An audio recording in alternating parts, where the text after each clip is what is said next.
Hey guys, तो scaling सीखने की सीरीज में ये हमारा तीसरा वीडियो है और इसमें हम लोग डिस्कस करेंगे प्रिंसिपल्स ऑफ स्केलिंग।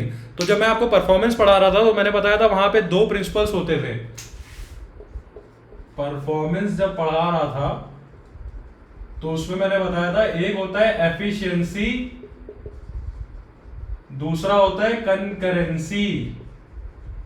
तो जितना भी हम लोग मैडनेस कर रहे थे परफॉर्मेंस को बढ़ाने के लिए, बैकग्राउंड में इन्हीं दोनों प्रिंसिपल पे पूरा काम हो रहा था कि कितना एफिशिएंटली जो तुमने सिस्टम पे रिसोर्स डाले हुए हैं, सीपीयू रैम हार्डवेयर जो भी है, कितना एफिशिएंटली वो यूटिलाइज हो रहे हैं। और सिस्टम में अगर कंकरेंटली खूब सारी रिक्वेस्ट आई तो कितना एफिशिएंटली आपका प्रोग्राम उसको हैंडल कर रहा है। वैसे ही स्केलिंग के भी दो प्रिंसिपल होते हैं जिनको हम लोग कहते हैं डिसेंट्रलाइजेशन और इंडिपेंडेंस। अभी जो डिसेंट्रलाइजेशन का मतलब क्या होता है? डिसेंट्रलाइजेशन का सिंपल मतलब होता है माइक्रो सर्विस। अब पहले समझते हैं कि माइक्रो सर्विस होता क्या है, आगे डिटेल में बताएंगे, यहाँ सिर्फ ओवरव्यू है। तो जैसे मैंने आपको बताया था कि जो नॉर्मल आर्किटेक्चर था उसमें क्या था, ये आपका ब्राउजर था, ऊपर यहाँ पे डोमेन नेम सर्विस थी, डोमेन नेम सर्विस सीडीएन अभी भूल जाओ, ये था हमारा वेब सर्वर जो HTML CSS वगैरह भेजता था, और यहाँ पे था हमारा एप्लीकेशन सर्वर।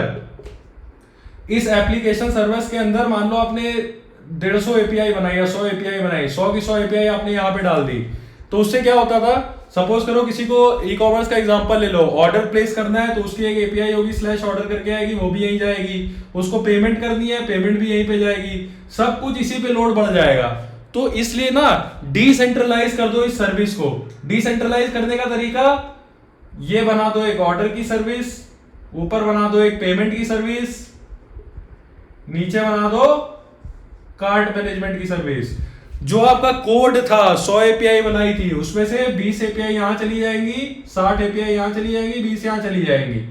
तो सिस्टम पे जब लोड बढ़ेगा तो ऐसा तो नहीं होगा ना कि सबके सब एक साथ पेमेंट देने आ गए, सबके साथ एक साथ ऑर्डर करने आ गए।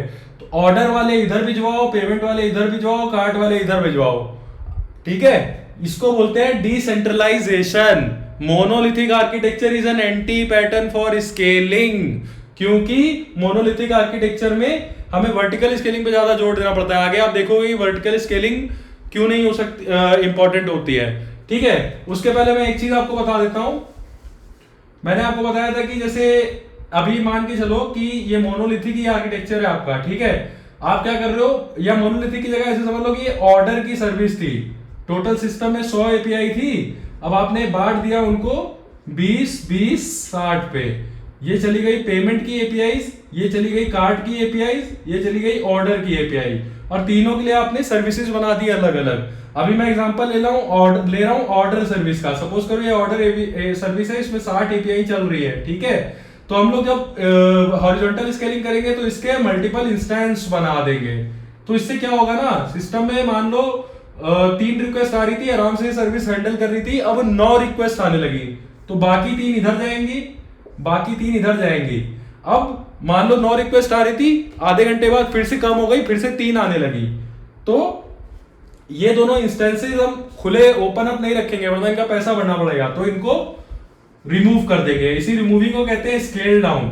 अब ये जो नए इंस्टेंस बढ़ना और हटना, ये जो चीज होती है ना, ये AWS के अंदर से, मतलब तुम्हें मैनुअली करने की जरूरत नहीं है, ये अपने आप भी हो सकती है। उसी को बोला जाता है ऑटो स्केलिंग। ठीक है, ये जो ऑटो स्केलिंग है वो हॉरिजॉन्टल ही होती है, वो वर्टिकल नहीं होती है।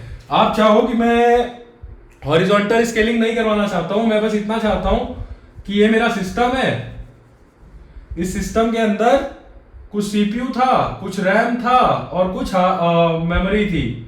ठीक है, अब मैं चाहता हूं जब लोड बढ़े तो ये 10x हो जाए, ये 10x हो जाए, ये 10x हो जाए, और मैं कुछ ऐसा टाइप का ऑटो स्केलिंग यहां पे लगा दूं जिससे अपने आप पावर बढ़ती रहे। तो ऐसा पॉसिबल नहीं होता है। क्यों?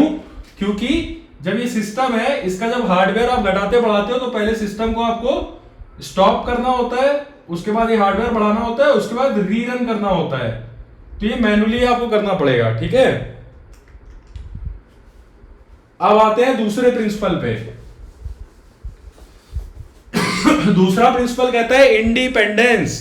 तो हमने क्या किया था, सिस्टम में 100 एपीआई थी, 20-20 में, मतलब उसको ऐसे बांटा था कि 20 पेमेंट की हो गई, 20 किसकी हो गई, कार्ड की, 60 हो गई ऑर्डर की। तो हमने एक ये ऑर्डर की सर्विस बना दी थी, ये एक पेमेंट की सर्विस बना दी थी, और ये कार्ड की सर्विस बना दी थी। इंडिपेंडेंस प्रिंसिपल ये कहता है कि ये सर्विस अपने आप में मैक्स इंडिपेंडेंट होनी चाहिए। मैक्स इंडिपेंडेंट मतलब अगर ये सर्विस डाउन भी हो गई, ये सर्विस डाउन भी हो गई, तो इस सर्विस में जो 20 एपीआई है वो काम करती रहनी चाहिए। सिमिलरली मान लो ये डाउन हो गई, ये डाउन हो गई, तो ये चलती रहनी चाहिए। इसी को बोलते हैं इंडिपेंडेंस प्रिंसिपल। तो वीडियो को यही खत्म करते हैं, मिलते हैं अगले वीडियो में।